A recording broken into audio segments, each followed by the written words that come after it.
Ladies and gentlemen, please welcome Mr. Christopher Hale, a well-acclaimed documentary producer and the author of 5 non-fiction books. He was educated at the University of Sussex, the Slade School of Fine Art, and recently acquired a master's in human rights law. Mr. Hale produced documentaries for broadcasters including the BBC, Channel 4, and Discovery. In 2007, he produced a National Geographic documentary in Malaysia about the coronation of the Yang di Pertuan Agong, which spurred his fascination for Southeast Asian history. He also worked on a documentary about the Malayan emergency, which was the springboard for his book Massacre in Malaya, Exposing Britain's My Lai. Later, Mr. Hale became the executive producer in charge of the Channel News Asia International team. Over to you, Mr. Hale, and welcome. Recording in progress.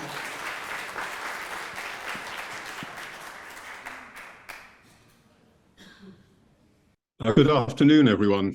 I hope you can hear me. So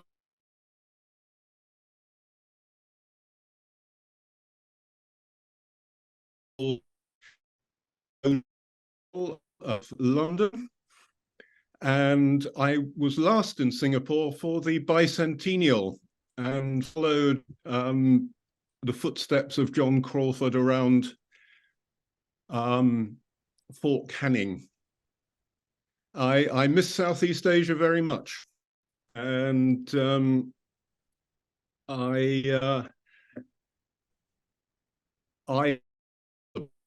the region and about Singapore and Malaysia through the eyes of Professor Farish Noor, who I made a number of documentaries with when I was at CNA International, I should say. Very briefly, as a documentary producer, one of the things you learn early on is that you have to tell a good story. What's a good story? It's a narrative that has a beginning, middle, and an end. It has a hero or heroine, and the hero has all sorts of obstacles they have to overcome. And this defines many aspects of documentary production, and it bears to some extent on what I have to say today. No, I'm just trying. Here we are. I'm a little out of practice with Zoom, so you'll have to forgive any sort of clumsiness at my end. What I'm going to say dovetails, I hope, with what Professor Borschberg and Tim Hannigan have been talking about, but I want to approach it from a slightly different angle. And as you know, Raffles' statue, the pedestal is not, to borrow the words of the poem that Tim was talking about, blissfully empty, and Raffles has not ended up in the river of infamy yet. You probably know there is a very lively debate about colonialism and its inheritance going on in the United Kingdom at the moment. It's a very contentious argument if you follow it. There are really two sides who engage in battle fairly frequently. Was the British Empire a good thing or a bad thing? Now, as you know, Raffles' statue is still standing proud in Singapore. And what I want to talk about is not Raffles as such, but really what I would call the myth of 1819. Why has it, I suggest, why has it proved so hard to dislodge? Of course, we're still talking about Raffles today, but I think behind Raffles is the story, not just of Singapore, but of Southeast Asia. And it does seem rather difficult to get beyond the story that the colonial powers have told about the region, despite the very impressive efforts of many historians. And I think one reason for this is relatively simple. which is that the incursion of the East India Company, which was really the vanguard of the British Empire, recreated the commercial and political topography of a huge region of Southeast Asia, or Asia in general. It linked the region to a globalized commercial structure. And I think more significantly, it established spheres of influence that would become nation states. As I'm sure you know, we should talk about 1824 as much as 1819. I'm just trying to adjust bits and pieces on my screen here. Yeah, okay, so the Anglo-Dutch Treaty, or the Treaty of London, which legalized the British or the East India Company occupation of Singapore, did much more than simply make Singapore a base within the East India Company territories. Under the territorial clauses of the treaty, the Netherlands ceded all its factories, as these bases in the region were called at that time, in India to Britain, withdrew all objections to the British occupation of Singapore, and ceded Malacca and all its dependencies to Britain. In return, Britain ceded Bencoolen and all its possessions in Sumatra to the Netherlands. In addition, neither party could sign any treaty with any ruler or state in the other's sphere of influence. These were the terms of the treaty. And I think 1824 really is the key date here, because the spheres of influence that the British and the Dutch established through the treaty also became the spheres in which national and nationalist interests would emerge later. If you use one of the most influential writers for me when I was trying to understand Southeast Asia was Benedict Anderson. And the spheres of influence established by the Anglo-Dutch Treaty were also the realms in which imagined communities of nation states would emerge. And I think the foundation of Singapore and the establishment of these spheres of influence are the key aspects of what British and Dutch colonialists did to the region. What they enacted in the region were the frameworks for nation-state development.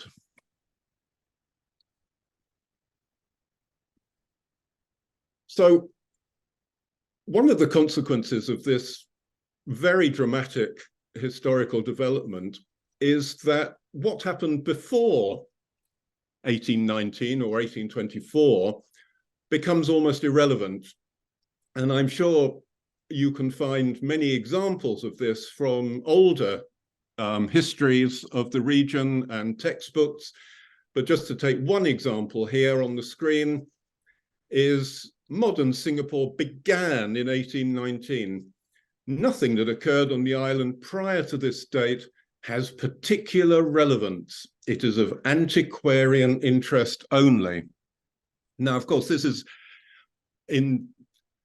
right now, this is considered a very old-fashioned view, but it was a very tenacious one, that history began in the 1820s. And just to emphasize this point, that what happened before was of antiquarian interest only. It was of interest, but only antiquarian interest.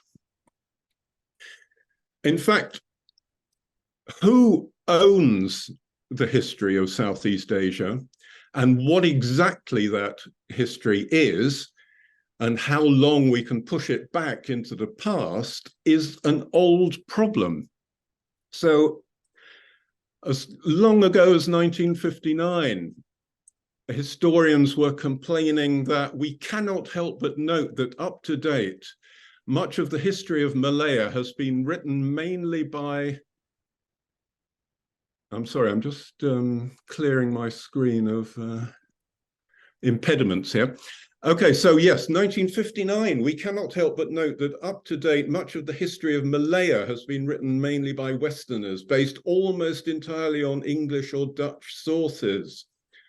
So that historian, Lim Sai Hooper, urged reinterpretation and reassessment of Malayan history from the Malayan point of view, and based not only on Western sources, but also on Malay, Chinese, Indian, and Siamese sources. Just a year later, John Bastin is saying, during the past 3 years following independence, there had been much discussion in Malaya about the issue raised by Lim.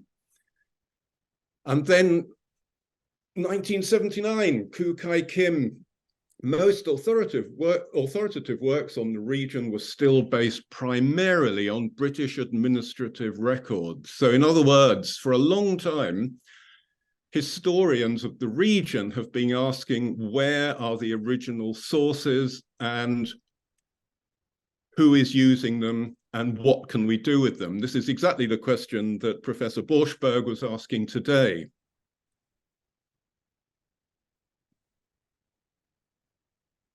So in the same work that you've already heard about, 400 works printed between 1511 and 1819 that include references to Singapore and its straits. But as the authors point out, the colony at Singapore based its legitimacy on British rule and its status within the British Empire. And what happened before did not serve or support this identity. So this has been, the point I'm trying to make here is that the discussion of where, what, who might provide these earlier sources has been going on for some time, and that the paradigm of 1819 or 1824 has been very enduring. It's been very persistent. That is undoubtedly changing and will change even more significantly in the future as scholars address these issues. But I think it's important to note that the complaint or the lament is an old one. Now, let's try and answer why the myth, the paradigm, has been so enduring. Why has it stuck around so long like Raffles' statue? Let's start with Raffles. I'm not going to talk a great deal about Raffles, but let's talk about Raffles simply as a representative of the East India Company.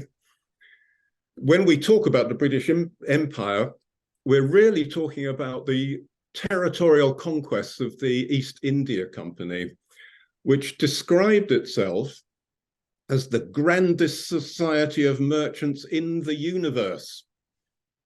And it was a globalized corporation that was able to deploy private armies and navies. It was a highly aggressive corporation. And until the middle of the 19th century, the East India Company really was British colonialism. It had its critics, one of whom was Edmund Burke, a political philosopher of the 18th century, who said that the constitution of the company began in commerce and ended in empire. At the same time, the East India Company depended on another army of clerks gathering and recording data on a vast scale. Abdullah bin Abdul al-Qadir, who is often referred to as Munshi Abdullah, noted Raffles' stoop, a physiognomic inheritance of his many apprentice years as an East India Company clerk. So one of the reasons I would suggest why the myth of 1819 or the paradigm of 1819 is so persistent is that the global corporation that seized Singapore and turned it into a factory, as it was then called, was also a factory of knowledge. The company, from its headquarters in London and its various residences scattered across its territories, gathered information hourly, daily, weekly, yearly on an enormous scale. Raffles' stoop was an inheritance of that process because Raffles started as a clerk.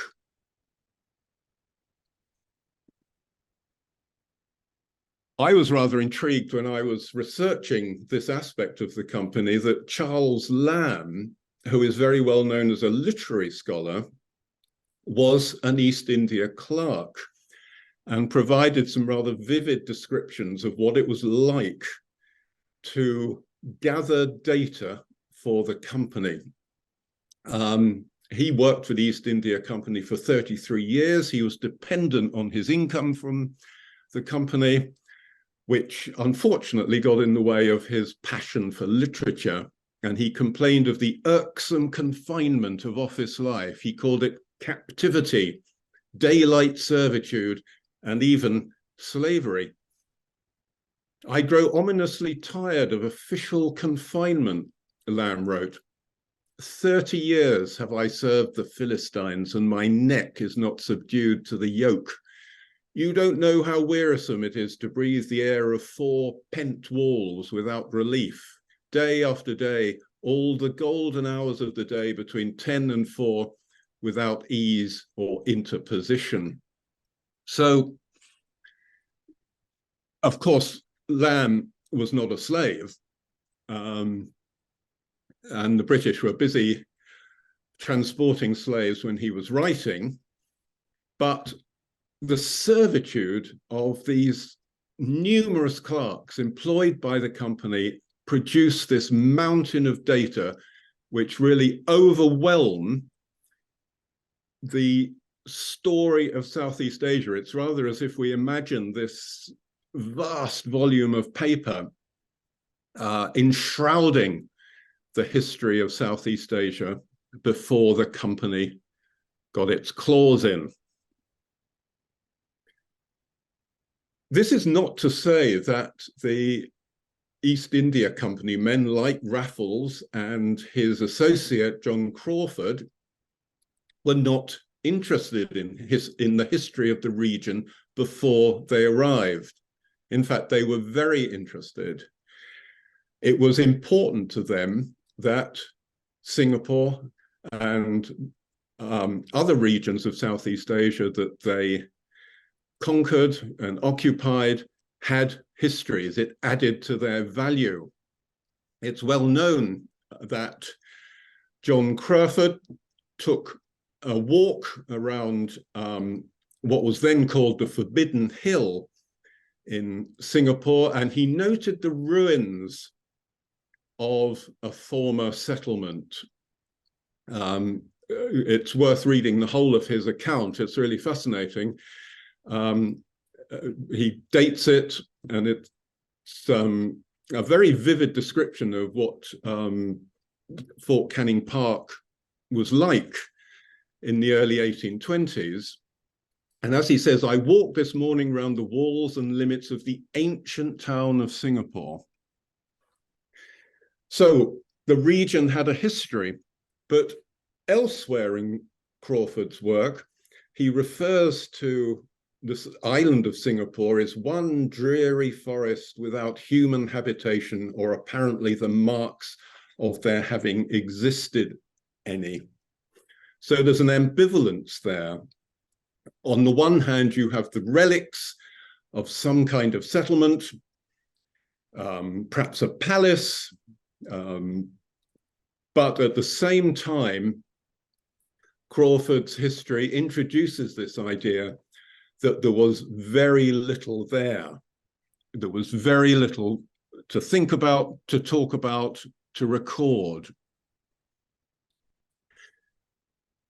And staying on Raffles for a shortly, Raffles, of course, was an obsessive collector of Asian antiquities. And the very well-known incident when the ship, the Fame, was leaving Sumatra, that some 16 tons of Asian antiquities that Raffles had collected sank to the bottom of the sea, much to the distraught reaction of Munshi Abdullah. More importantly, Raffles' History of Java, published in 1817, was certainly hastily compiled and plagiarized unacknowledged Javanese and Dutch sources, but its significance, apart from Raffles' own attempts to reinforce his status in British society at the time as a self-made historian, was that Asian artifacts and histories were commodities. By regarding them as commodities, he sought mastery of time and space. So as well as occupying Singapore, Raffles and other agents of the company collected history and turned it into a commodity as a means to master the time and space of the region they were occupying and exploiting. So really, just to sum up at this point, we could perhaps talk about the Raffles equation, is that Southeast Asia history is all in the past. It's locked away. It's not relevant. It has no power in the present. Colonial history, the history that Raffles is inaugurating, is the present and the future. This is what the region, this is what Singapore, this is how it will develop. We are in charge. We know about the past. We have mastered the past of the region. We are now in charge. It is up to us what the future contains. So I would suggest that is the Raffles equation. Now,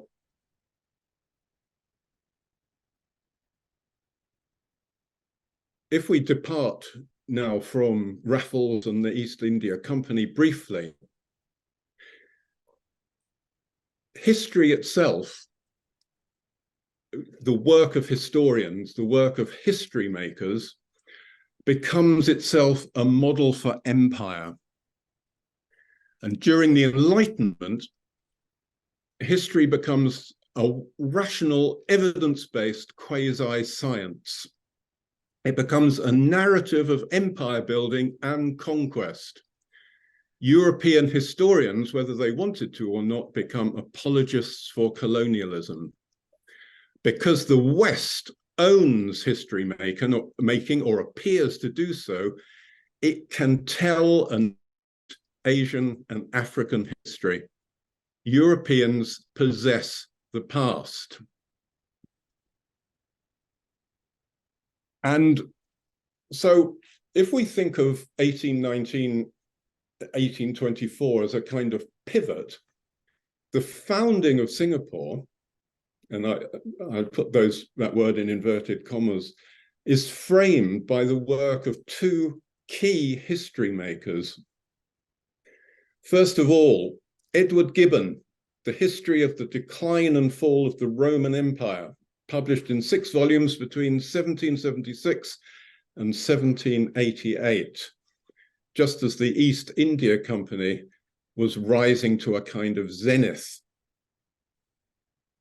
So what is the significance for our story of Gibbon and the decline and fall of the Roman Empire? Well, Gibbon unfolds the history of the Roman Empire from the end of the 2nd century AD to the fall of Constantinople in 1453. It's hugely ambitious. The book was widely read by European elites and helped shape the way that they viewed their own societies. This is the key point, I think. If you see the picture on the right there, the Roman Empire mimics the kinds of maps that would soon be produced of the British Empire.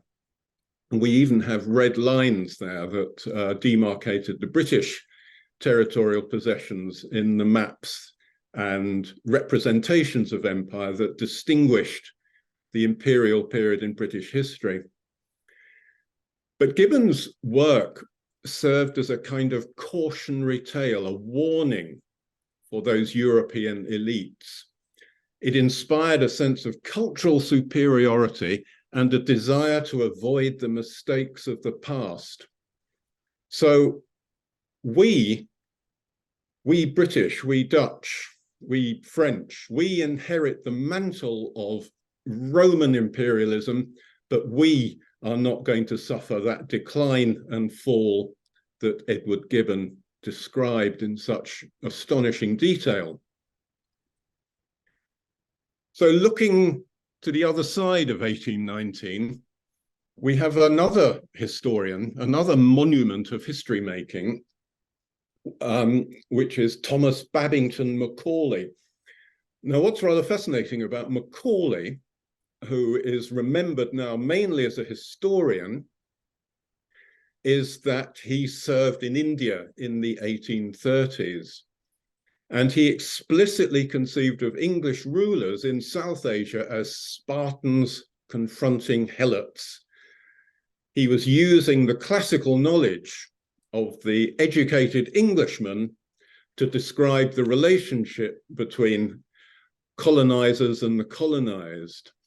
And Macaulay was mainly charged with educational policy in India, and he said, "I feel that it is impossible for us, with our limited means, to attempt to educate the body of the people," by which he meant the subjects of empire. "We must at present do our best to form a class who may be interpreters between us and the millions whom we govern, a class of persons Indian in blood and color, but English in tastes, in opinions, in morals, and in intellect." I apologize for the rather offensive language there, but it was Macaulay's position. And his main work of history was, in fact, the history of England from the accession of James II, which was published in 1848.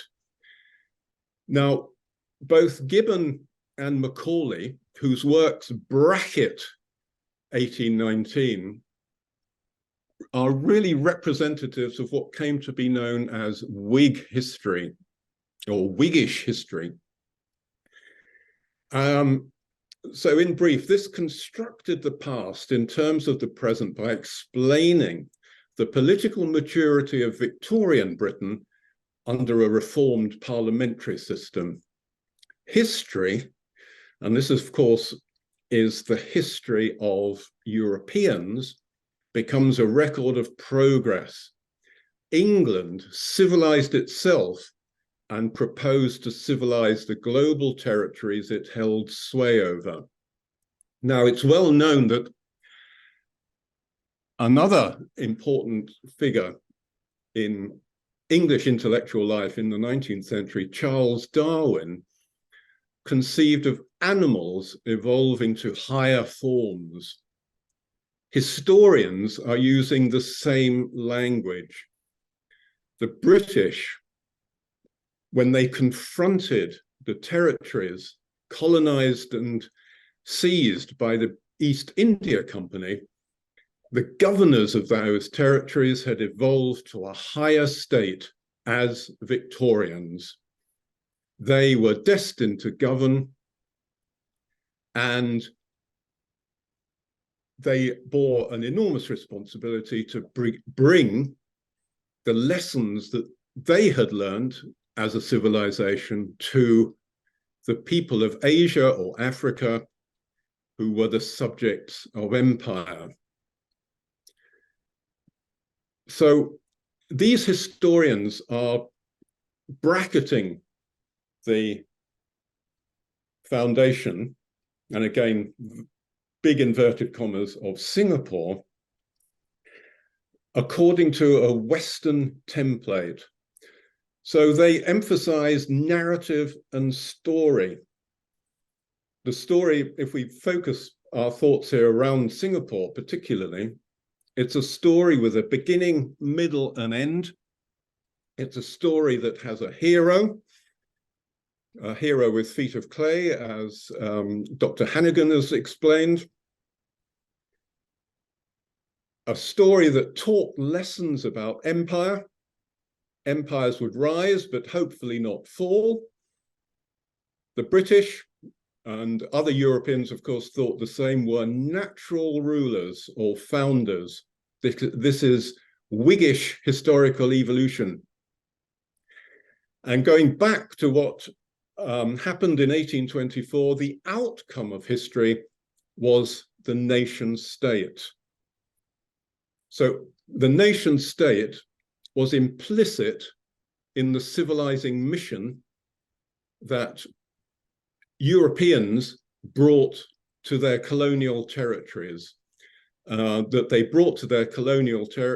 armed with the tools of history making that have been developed by figures like Gibbon and Macaulay.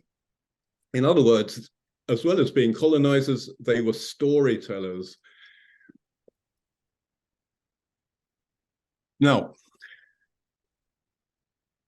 this was the narrative that was imposed on Southeast Asia and other regions of British imperial territory. And I think that I'd just like to emphasize the point I'm making here is that storytelling, that narrative, history making has tremendous power. And we can see this in the work of Richard Winstead, who was a British administrator and historian in British Malaya before independence. And I owe my comments here to a fascinating doctoral thesis by Wilbert Wong Wai Wen for ANU, which is a very compelling piece of work. And what I'm saying here really derives from his work. So Western history making made the nation state a higher evolved form of political organization. Now, what was fascinating about Winstead is that he used Malay texts to fashion a nationalist arc for the history of the Malay archipelago. He became a very important figure in British Malaya, and he retained his influence in independent Malaya and Malaysia. So, for example, Tunku Abdul Rahman referred to, "My friend Sir Richard has done so much throughout his lifetime for the Malays, whom he has always loved." His book was written in Malay. Or rather, I beg your pardon, I'm just go back over that.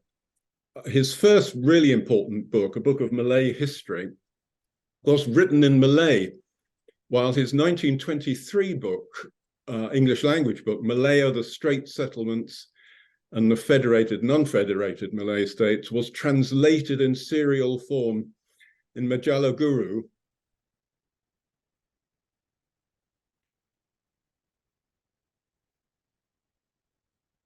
Sorry, I've just received a message. A Malay language teacher's journal. So Winstead was a colonial administrator who, it was said, introduced historical consciousness to Malays. In other words, Winstead conceived himself as the inheritor of the 19th century history makers who we've been talking about, who would convey not just civilization to the indigenous peoples of the region, but actually give them a historical consciousness. And what does that mean exactly? And again, I'm using the insights of the doctoral thesis here, that Winstead emphasized the reality of a Malay race and rejected a pluralistic interpretation of Malayan identity. The Chinese, for example, were other. And just to quote the Wilbert Wong Wai Wen's thesis, as a historian, he played a pioneering and crucial ideological role in envisioning Malaya and Tanu Melayu as a political entity or region, influencing the way in which the historical and cultural identity of the region is presented in Malaysia's national narrative. Now, those Western historians, of course, did more than justify empire. And we have a tradition in British history represented by Richard Cobb and E.P. Thompson, who turned their attention to ordinary people, their experiences and perspectives, spurning traditional political history with its focus on the actions of great men. Now, I'm just going to wrap up here. When we look at original Southeast Asian texts, which have, as Professor Borschberg outlined, these are the raw materials of a pre-colonial history. To what extent are these chronicles and histories chronicles of rulers and courts? And the question I'm asking is if we are overthrowing the inheritance of Western history makers in approaching the region, where do we find that history from below? If we are looking at the original texts of the region, there's a short list of them here. There's a lot more very important works. Are they mainly focused on the activities of Malay rulers and ministers? Can such texts be decoded to reveal a history from below? As Professor Borschberg said in his talk earlier, the challenge is bringing together in a manner that is meaningful for the general reader in the region. I would, if presumptuously perhaps, I would just suggest that the challenge is to acknowledge that history is not only made by rulers and ministers and so forth, it's made by ordinary people. Where is their voice in the history of Southeast Asia? Just ending here with a statue again. Here is Raffles joined by some other figures of power in Southeast Asia. Here we have a way in which the idea of a 700-year history before 1809 was represented.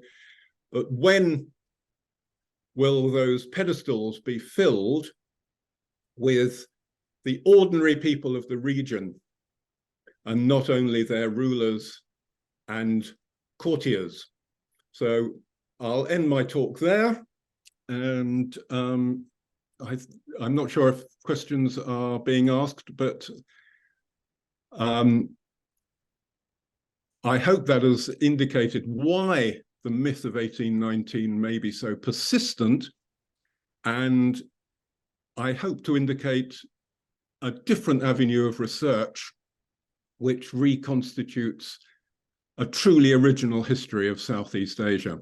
Thank you very much.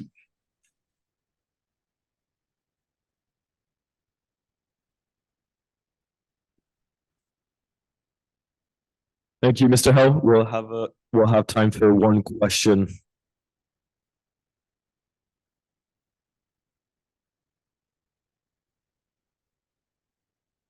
Okay.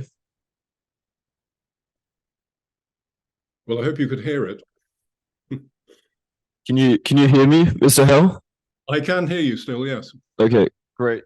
Hi, I'm just going to stand even though I'm not sure you can see me. I'm Ben, recently completed a master's in world history at the UK. I think my question deals, I think, with the last thing you mentioned, which is that even the 700 years narrative, two of the authors are here, really has the kind of like progressive towards like, a good story kind of vibe. And I think part of it is because history, at least in the Singapore context, is largely conceived in a rather utilitarian fashion. So I guess the question here is, given that we are trying to reimagine history making in and of itself, how can we reimagine history in a way that goes beyond history for the sake of utility? Thank you. Yes, well, that is a very interesting question. That I think what you mean is that history was used as part of an imperial discourse. That is that the meaning of utility in your question? That it was instrumental in justifying imperial rule. Is that the meaning of utility? Yes. Yes, well, I think it's a very difficult question to answer, because history will always have uses for different people, not just academic value. And I understand, for example, that, and again, the persistence of the Raffles myth, however much it's discussed, it still seems to be hanging on there. And if one were to extend the idea of the utility of that discourse, it would have something to do with the way in which Singapore has conceived itself since independence. So I think breaking the bonds of utility is extremely difficult. But I do think one way of doing that would be to return to understanding